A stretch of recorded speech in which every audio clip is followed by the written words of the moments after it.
May kuwento ako. Lalaki po ako. At share ko lang itong experience ko.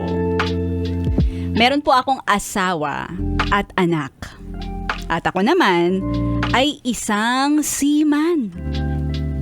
Taon-taon, nakakauwi naman ako sa amin.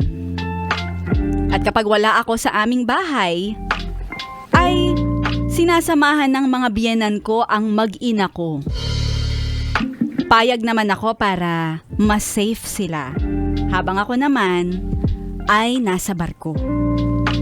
Nakakatulong din kami ng asawa ko na imbis na kumuha ng kasama sa bahay, ay susuportahan na lang din namin ang pangangailangan ng mga biyenan ko. Nung unang uwi ko, medyo di ako komportable kahit sa sarili ko namang pamamahay. Paano ba naman kasi sa kama? Katabi ko ang asawa ko. Tapos sa tabi naman ng asawa ko, ay andun ang nanay niya. Biruin mo yun. Tabi-tabi kami sa kama ng biyenan ko.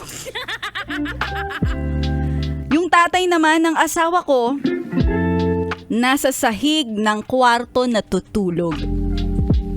Siguro naiinitan kaya sama-sama kami sa kwarto at naka-aircon.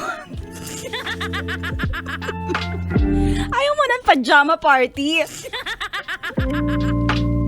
Nung sumunod na mga araw, nakaramdam naman yata yung nanay ng asawa ko. Kaya di na namin siya katabi. Pero, nandun pa rin naman sila sa kwarto. Sa sahig sila, magkatabi ng tatay ng asawa ko. Hindi ko alam kung papaano sasabihin sa kanila. Sabi ko dun sa asawa ko, kay Mrs., siya na ang magsabi, total magulang naman niya. Kapag andito ako ay bigyan naman kami ng privacy. May 1 buwan lang ako para magbakasyon. At gusto ko, masulit ko ito nakasama si Mrs. Kasi, jeta na naman ako ng 1 taon sa chururut parurut churut churut life. At hindi naman ako makakapayag na ganun.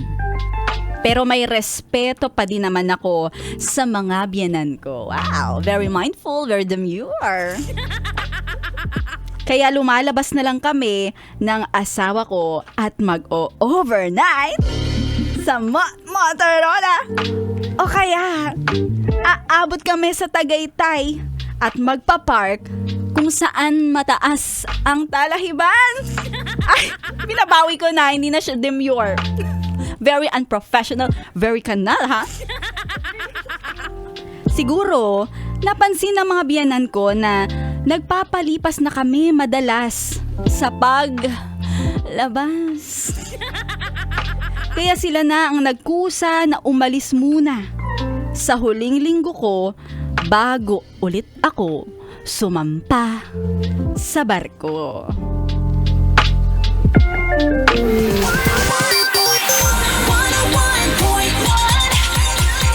Yes, FM.